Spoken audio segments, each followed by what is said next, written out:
Bueno, vamos a seguir con el vídeo de los problemas de genética, pero aplicado a algo real, a unos problemas de verdad.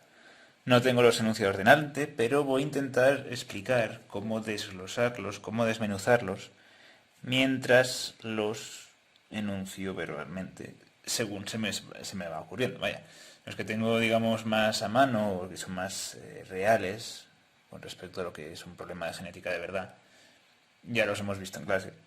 Y si no, pues bueno, os puedo dar el documento de soluciones. El caso es que la gracia está en ver más problemas para ver si además de esos podemos entender otros. Y qué mejor ejemplo que el de la sangre para empezar.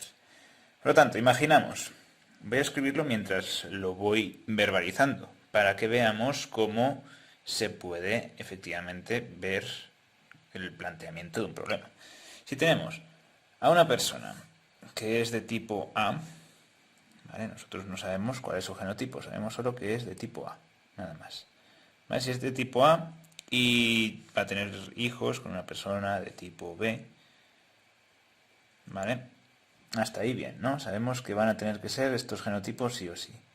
No pueden ser de otros tipos de genotipos, porque si no, pues bueno. Tenemos que tener una letra mayúscula sí o sí, porque ahí ves son alelos dominantes. Es por eso que lo sabemos. Vale, pero serán homocigotos, serán recesivos, dominantes, ¿cómo serán estos? Pues homocigoto recesivo imposible, sino tendría que ser tipo 0, ¿verdad? Pero tendrá tendrá un 0 en su segunda letra. Eso es algo que tenemos que averiguar. Vale, entonces vamos a decir que es positivo, por tanto tendrá una R mayúscula sí o sí. Y la B vamos a decir que es B negativo. La persona va a tener dos R's minúsculas sí o sí, porque si no, no puede ser B negativo. Vale, entonces continuamos. Nos falta por saber esto de aquí y nos falta por saber esto de aquí. También nos falta esta incógnita por desvelar. En un enunciado nos tiene que dar algo más, si no tendríamos que establecer pues una serie de cruces para si es con esta opción o si es con esta otra. Por lo tanto, con A, ¿qué vamos a sacar? ¿Qué tipo de letra podría ir con A? Pues el 0 o otra A. ¿Cómo vamos a sacar si es un 0 o si es otra A? Pues bueno, seguramente el problema nos diría algo así como que la madre de este individuo va a ser 0 negativo. ¿Cuál es el genotipo de una persona 0 negativo? Pues eso es el doble recesivo. Por lo tanto, sabemos que va a ser doble minúscula o doble ese que se queda escondido, ¿verdad? Y en el caso del 0 lo representamos como 0, 0, y en el caso del recesivo lo representamos como R minúscula, R minúscula. Por lo tanto, esto el único gameto que puede generar es, esta combinación de letras, el único gameto que puede generar es el 0 y R. ¿Por qué 0 y R? Porque tenemos que dar un gen para el tipo de sangre y otro gen para el RH, ¿no? Un alelo de cada. No podemos mezclar 0 con 0 y hacer un gameto 0, 0, ni R con R y hacer un gameto R minúscula, R minúscula. No, tenemos que tener un gen de cada. Por eso tenemos que mezclar ceros con Rs y el único posible es 0R. Y el que va a recibir este individuo y con el cual vamos a despejar las incógnitas va a ser el 0 y la R minúscula. ¿Vale? Y el otro, pues podríamos tener que la madre era, pues no sé, 0 positivo, ¿no? ¿Y cómo es entonces, o la madre o el padre, me da igual, cualquier progenitor? ¿Cómo sería el genotipo de 0? Pues doble, recesivo. ¿Cómo es el genotipo del más? Pues sabemos que es R mayúscula, para que sea RH positivo, por cómo se hereda la sangre. Y en el caso del hijo teniendo R minúscula, porque hemos dicho que era B negativo, vamos a tener que tener una R minúscula. Por lo tanto, el genotipo de este progenitor será este de aquí. Y por ello, si la madre o el padre de este progenitor va a ser 0, 0, el único gameto que puede dar es o este o este. Nos da igual. El caso es que despejamos la incógnita de lo que hay aquí, si es una B o es un 0, gracias a que aquí es de tipo 0. Sabemos que esto es una 0, un 0. No es una B, ni es una A, porque el genotipo no podría dar ese fenotipo de tipo B, si eso fuera una A. Vale, entonces vamos a calcular las proporciones de la descendencia. Si decimos que esto es la generación parental, estos son los gametos, ¿qué tipo de generación filial necesitaríamos aquí? ¿Cuáles son los distintos gametos posibles? Pues bueno, vamos a hacer combinaciones. Con la A sacamos la R mayúscula. Con la A sacamos la R minúscula. Con el 0 sacamos la R mayúscula. Con el 0 sacamos la R minúscula. 4 gametos diferentes, porque las 4 letras son distintas. Con la B sacamos la R minúscula. Con el 0 sacamos la R minúscula. Dos gametos distintos porque las dos R minúsculas son iguales. Entonces hacemos un cuadro de Punnett con la tercera ley de Mendel y sacamos, por ejemplo, el progenitor primero lo vamos a poner en unas columnas. Dejamos mucho espacio porque son 4 letras. Bueno, tenía que haberlo hecho... Bueno, sí, bien, vale. Así no sirve. Igual hubiera cambiado este por este, pero bueno. Dejamos mucho espacio porque son 4. Y aquí ponemos solo 2. Con la B y con el 0.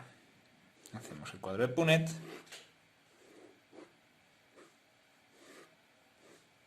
Y a ver qué nos da. La A con la B, la R con la R, B con 0, R mayúscula con R minúscula, A con 0, R mayúscula con R minúscula, 0 con 0, R mayúscula con R minúscula, AB, doble R minúscula, A0, doble R minúscula, B0, R minúscula, R minúscula, 0, 0, R minúscula, R minúscula.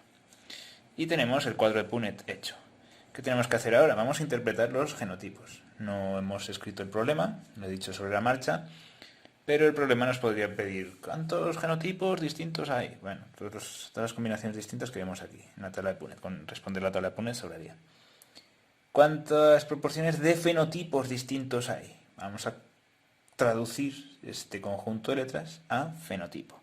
¿Cómo traducimos esto a fenotipo? Bueno, tenemos que entender lo que significa la codominancia y la recesividad en este problema en concreto. Sabíamos que el 0 es recesivo, sabíamos que el RH negativo es recesivo y que todo lo demás va a ser dominante o codominante. Por lo tanto, AB, R mayúscula, R minúscula, sabemos que esto es AB, porque los dos codominan, y va a ser positivo porque tiene al menos una mayúscula en el RH. Vale, AB positivo, primer caso de fenotipo, primera casilla. Siguiente, B, 0, R mayúscula, R minúscula. Sabemos que este es B, porque B es dominante. Sabemos que es positivo porque tiene una R mayúscula. Vale, AB, R minúscula, R minúscula. Pues AB negativo, porque tiene dos R's minúsculas. B0, R minúscula, R minúscula. Pues es B y es negativo, porque tiene dos R's minúsculas. A, R mayúscula, pues A positivo. Tiene 0, por lo tanto el 0 no se expresa, se ve solo la A. R mayúscula, R minúscula, se ve una mayúscula, por lo tanto positivo. 0, positivo. Tiene dos ceros, por lo tanto se ve el 0. A0, R minúscula, R minúscula, esto se trata de una A negativa. Y por último tenemos el más raro y el más codiciado por los que piden donantes de sangre. El 0 negativo, el que puede donar a todos. Vale, el problema también nos podría pedir qué proporciones o qué probabilidades hay de que nos salga una persona 0 negativo. Pues buscaríamos solo esta columna y buscaríamos solo esta fila. No haría falta hacer todo lo demás. Si el problema nos pregunta por qué probabilidades hay de que nos salga 0 negativo.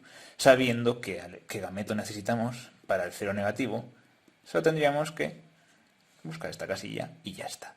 Diríamos que es 1 entre 8 resultados totales que tiene la tabla de Punnett, ya que no son 4 gametos aquí, sino que son 2. ¿Vale? Eso es importante saberlo. ¿Ok?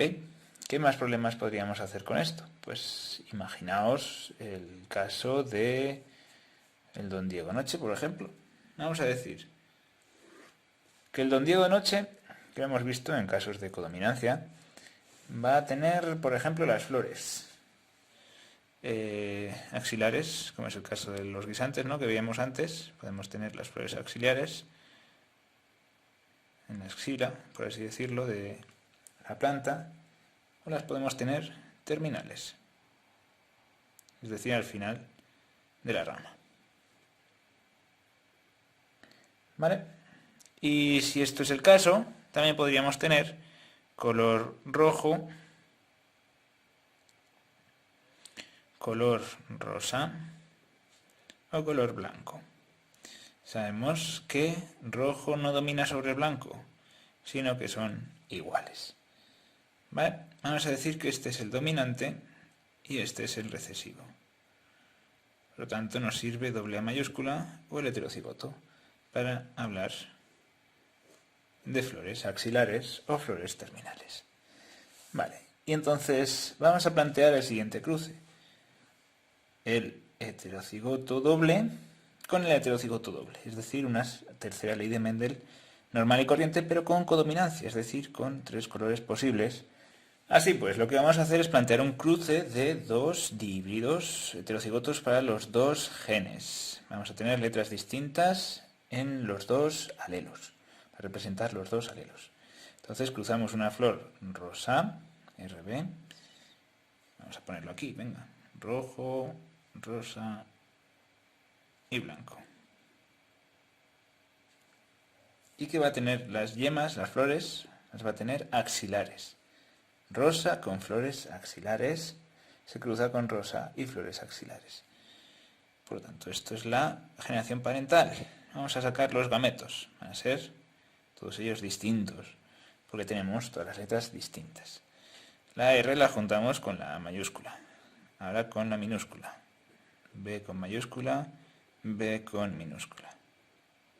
4 gametos posibles. Y aquí tendremos exactamente lo mismo. Como veis, el caso de las flores axilares o terminales va a ser la típica de herencia, o sea, herencia recesivo dominante. Pero cuando hablamos de color tenemos una codominancia. Hacemos el cuadro de Punnett, que hemos hecho siempre. Ponemos los que son dominantes, los primeros.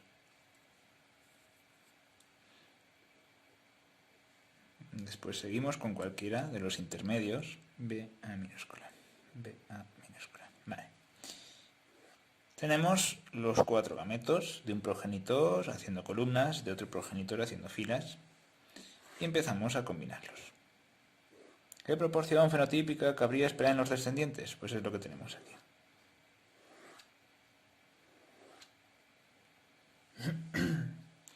Juntamos todas las letras y vamos a interpretarlas ya. R con R hemos dicho que es rojo, ¿verdad? Y A con A hemos dicho que es el gen dominante axilar. Por tanto, es rojo axilar. Vale, R con R nos vuelve a salir rojo. En este caso es heterocigosis para axilar. Vale, RB, doble mayúscula. Esto será rosa. Y seguirá siendo axilar. Vale. R con B. A mayúscula con minúscula. Esto seguirá siendo rosa. Y seguirá siendo axilar. Vale, seguimos. R con R. Rojo axilar. R con R. A con A. Aquí nos aparece la primera terminal. Blanca auxiliar, ya os puedo decir lo que va a ser, ¿no? Son grupos de 3 y el último cambia, porque va a ser el recesivo. Vale, y de esa forma sacamos las proporciones de los fenotipos de la descendencia. No sé si os habrá servido para entender mejor las leyes de Mendel, podríamos centrarnos más en otro tipo de problemas, pero yo creo que al ver tercera ley de Mendel se entiende un poco mejor todo. Vamos a ver, por ejemplo, ahora parte de los de la herencia normal y corriente, dominante y recesivo, pero ligada al sexo, que es donde el heterocigoto se convierte en portador. Vamos a ver entonces qué necesitamos saber para estos problemas. Lo primero, el sexo. El sexo se hereda según un segmento del cromosoma Y en humanos, que va a ser lo que determine el sexo. ¿Vale? En el caso de humanos, hay un gen ahí que es el SRY, que lo que va a hacer es cambiar el programa por defecto, que es hacer una hembra, y dar los caracteres típicos masculinos al embrión. ¿Vale? Por ejemplo, hacer conductos deferentes en vez de trompas de falopio, formar el aparato reproductor y todo eso. ¿Vale? Por lo tanto, la determinación del sexo biológico en humanos va determinado por el cromosoma Y. Simplemente tener el cromosoma Y hace que ya seas de sexo biológico masculino. ¿Qué pasa si tenemos alteraciones cromosómicas? Es decir, 3 cromosomas X, XXY y X, todos esos síndromes que tenemos por anomalías cromosómicas. ¿De qué manera decimos si es sexo biológico masculino o sexo biológico femenino? Pues a nada que tengamos un cromosoma Y, se tratará de sexo biológico masculino. Si no tenemos ningún cromosoma Y, será sexo biológico femenino. ¿Vale? O al menos ese es el consenso que hay hoy en día al respecto. Por lo tanto, vamos a ver una herencia muy concreta, que es la herencia ligada al sexo, a ese trocito del cromosoma X que no tiene el cromosoma Y, es decir, al segmento diferencial del cromosoma X. Por lo tanto, si imaginamos una mujer que es portadora de una enfermedad como puede ser el daltonismo o la hemofilia, vamos a decir daltonismo. ¿Cómo se escribe una mujer portadora? Se escribe con el alelo minúscula pequeñito. Bueno, tendríamos que escribirlo en la segunda I, o sea, en la segunda X. Ahí tiene descendencia con un hombre sano. ¿Vale? Por lo tanto, no va a tener ninguna A en el cromosoma X y, por supuesto, nada en el cromosoma Y, porque no estamos hablando del cromosoma Y en cuanto a ese rasgo, como es la hemofilia o el daltonismo, que va a estar siempre en el X, en el trocito distinto, en el que no es parecido en nada al cromosoma Y. Por tanto, sabemos que solo si una mujer tiene los dos genes malos, por así decirlo, va a ser afectada por el rasgo o la enfermedad. Solo si tiene una, va a estar completamente sana, pero se considerará portadora. Y el sexo es importante. Por eso lo principal, lo más grande va a ser las X y las Y. Si no tiene nada, va a ser completamente sana, sin ser portadora siquiera.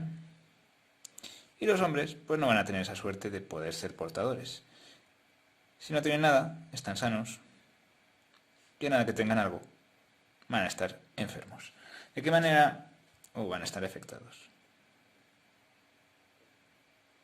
¿De qué manera nos cambia esto? Los problemas que hemos visto hasta ahora.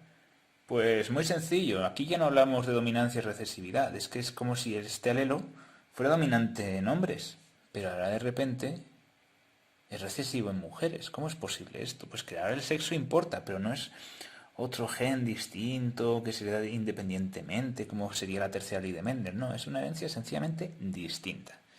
Para lo que hay que entender lo que es, pues eso, la estructura de los cromosomas sexuales, que hay un trocito que no tiene el cromosoma Y, y que digamos se parece un error en ese gen de ese cromosoma, de ese trocito que solo tiene el X, el Y no lo puede compensar y la enfermedad aparece como si fuera recesiva, aun siendo una minúscula la A que determina esa enfermedad, que determina al ser minúscula, que es, pues es una enfermedad recesiva.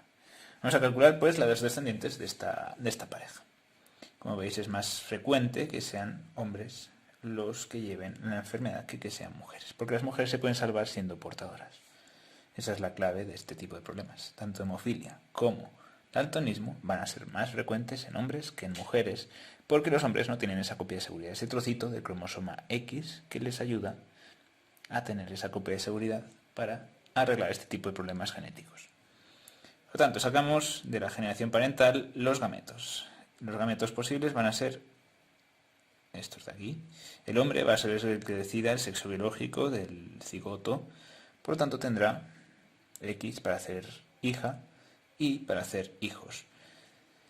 Por lo tanto, sacamos la primera combinación y nos sale una mujer portadora. Sacamos la segunda combinación y nos da un hombre afectado del daltonismo o de la hemofilia o de la enfermedad que queramos plantear en este problema. Aquí nos sale una mujer completamente sana y aquí nos sale un hombre completamente sano. Por lo tanto, en efectos prácticos, el fenotipo de los descendientes, generación filial 1, va a ser 75%, no, vamos a decir 100% de las mujeres sanas,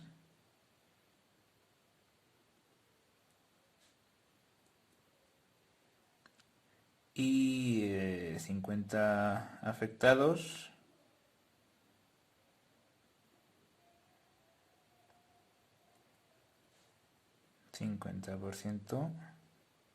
sanos, entendiendo como que la O hace referencia a los hombres. Vamos a ponerlo aquí. ¿Vale? Ahora, si quisiéramos hilar más fino, en el fenotipo podríamos decir 50% portadoras y 50% sanas. Pero la gracia del fenotipo está en que no sabemos lo que lleva en los genes. Solo sabemos que todas las mujeres que salen de ese cruce van a ser completamente sanas, no van a tener hemofilia o daltonismo, la enfermedad que nos plantee el problema. Por eso, como solo podemos observar por fuera y no podemos ver los genes que hay por dentro, pues tendríamos que decir técnicamente, si nos piden fenotipo, que todas están sanas, ya que el que sea portadora no se puede observar de ninguna forma más que viendo los descendientes de esa mujer. Y bueno, hablando de que son bebés y que les va a costar tener hijos, pues no siempre es algo viable, ¿no? A menos que hablemos de pues moscas o guisantes, que tienen descendencia mucho antes que los humanos.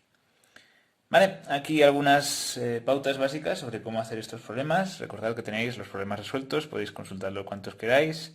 Y hemos hecho algún que otro problema más en clase. Haced uso del sentido común, intentad entender y no memorizar. Y seguro que hacéis los problemas de genética muy bien.